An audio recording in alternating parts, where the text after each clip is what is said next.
दोस्तों, गुरुग्राम देश की कॉर्पोरेट राजधानी कहलाता है। यह 500 से अधिक बड़ी कंपनियां हैं। लाखों लोग रोजगार के लिए यहाँ आते हैं। सरकार को भारी राजस्व यहाँ से मिलता है। लेकिन जब बारिश आती है तो NH-48, sector road, underpass, service road और गांव और कॉलोनियां सब पानी में डूब जाती हैं।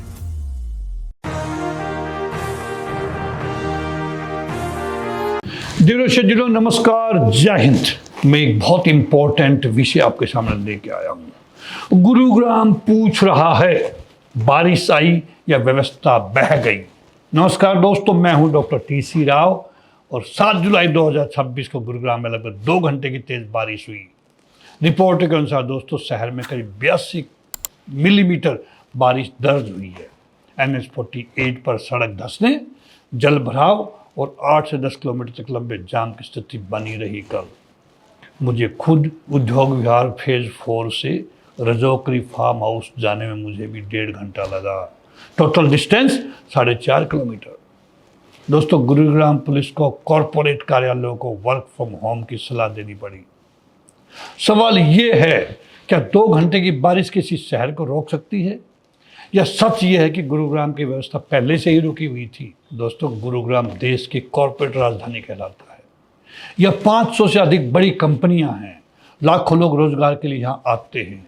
सरकार को भारी राजस्व यहाँ से मिलता है। लेकिन जब बारिश आती है तो NH-48, sector road, underpass, service road और गांव और कॉलोनियां सब पानी में डूब जाते हैं।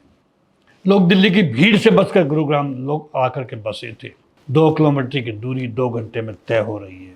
स्कूल बसें और गाड़ियां खुले नालों के पास फंस रही है। ये केवल ट्रैफिक की समस्या नहीं है दोस्तों, ये नागरिक सुरक्षा का संकट है। अब प्रश्न ये है हमारे सामने कि इसके लिए जिम्मेदार कौन है, किसको जिम्मेदार ठहराएं। दोस्तों, MCG जिम्मेदार है इसके लिए, क्योंकि शहर की सफाई, नालों की देखभाल और कचरा प्रबंधन उसकी जिम्मेदारी है। GMDA जिम्मेदार है, क्योंकि मास्टर ड्रेनेज, मुख्य सड़कें और शहरी इंफ्रास्ट्रक्चर उसके अधीन आते हैं। दोस्तों, HSVP भी जिम्मेदार है, क्योंकि सेक्टरों की प्लानिंग और कई आंतरिक सड़कों की जिम्मेदारी उससे जुड़ी हुई है। NHI भी जिम्मेदार है, क्योंकि NH-48 पर गड्ढे, धसाव और जल भराव राष्ट्रीय राजमार्ग की सुरक्षा से जुड़े हुए हैं। दोस्तों, PWD, HSIIDC, DC ऑफिस और ट्रैफिक पुलिस सभी की जिम्मेदारी बनती है। निजी बिल्डर भी जिम्मेदार है इसके लिए, क्योंकि कई जगह प्राकृतिक नालों, जल धरावों और कैचमेंट एरिया पर निर्माण हुआ है। लेकिन दोस्तों, समस्या यह है कि जिम्मेदार बहुत हैं, जवाबदेह कोई नहीं। सैनिक आज सीमा पर 100% जिम्मेदारी निभा रहा है। फिर उसके परिवार को शहर में पानी, जाम, गड्ढे और खुले नालों क्यों मिलते हैं? जब फौजी अपनी ड्यूटी में बहाना नहीं बनाता तो नागरिक एजेंसियां बारिश को बहाना क्यों बनाती हैं? गुरुग्राम को भाषण नहीं, टाइम बाउंड रोड मैप चाहिए। दोस्तों, कुछ मैं सुझाव दूंगा इसके ऊपर। पहला कदम क्या लेना चाहिए? GMDA, MCG, इन सबको मिलकर के अगले 30 दिन में सभी जल भराव बिंदुओं की सूची सार्वजनिक हो। हर बिंदु के लिए जिम्मेदार अधिकारी का नाम, जो अधिकारी हैं उनका मोबाइल नंबर और सुधार की तारीख वेबसाइट पर डाली जाए। दूसरा क्या कदम होना चाहिए? 90 दिन में सभी नालों की डीसिल्टिंग, खुले नालों की कवरिंग, टूटे मैन होल और खतरनाक कटों की मरम्मत हो। स्कूल रूट और अस्पताल रूट को प्राथमिकता दी जाए। तीसरा कदम बहुत महत्वपूर्ण है। 6 महीने में NH-48, golf course road, Sohna road, Dwarka expressway, Hero Honda Chowk, Rajiv Chowk, Narsinghpur और पुराने गुरुग्राम के लिए अलग अलग ड्रेनेज ऑडिट हो। चौथा कदम, 1 साल में एक शहर, एक कमांड व्यवस्था बने। बहुत एजेंसियां आज कोऑर्डिनेशन नहीं है दोस्तों। MCG, GMDA, HSVP, NHI, PWD, HSIIDC और पुलिस का संयुक्त मानसून कंट्रोल रूम हो, जहां निर्णय तुरंत हो, फाइलों में नहीं। 5वां कदम जो उठाना चाहिए यहाँ के एजेंसियों ने, 3 साल में गुरुग्राम का नया मास्टर ड्रेनेज प्लान लागू हो। दोस्तों, मैं कई सालों से देख रहा हूँ, कुछ काम नहीं होता, बातें बहुत होती है अखबारों में। इनके जो ऑफिसर्स अपनी स्टेटमेंट देते रहते हैं। दोस्तों, प्राकृतिक नालों को पुनर्जीवित किया जाए। जब यहाँ पे डेवलपमेंट हुई है तो जो पानी के रास्ते थे उनको रोक दिया गया। तो पानी तो आएगा बाहर के एरियो से। और गुड़गांव डाउन में पड़ता है, मैं आपको बता दूं। तालाब और जोहड़ों को कब्जे से मुक्त किया जाए, उन पर कब्जा कर लिया लोगों ने।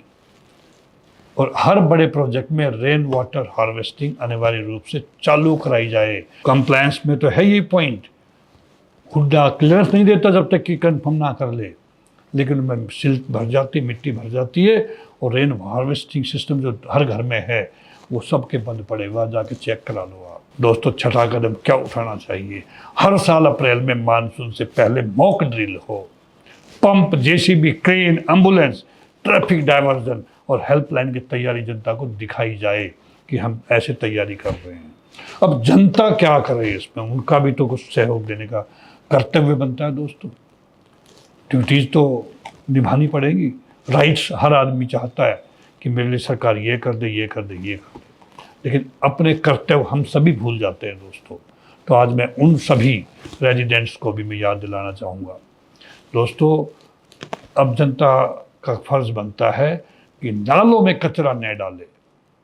RWA अपने सेक्टर के जल भराव बिंदु चिन्हित कर एजेंसियों को दें कि यहाँ या पानी भरता है। बिल्डर अधिकारियों से ऑक्यूपेंसी सर्टिफिकेट, ड्रेनेज प्लान और रखरखाव का हिसाब मांगे। सोशल मीडिया पर केवल शिकायत नहीं, फोटो, लोकेशन और समय के साथ प्रमाण भेजें ताकि एजेंसियों की जिम्मेदारी बने उनको रेक्टिफाई कराने की। दोस्तों, हर वार्ड में नागरिक मानसून कमेटी बनाई जाए, हर वार्ड में। ये पार्षद की जिम्मेदारी बनती है दोस्तों। गुरुग्राम हरियाणा की शान है दोस्तों।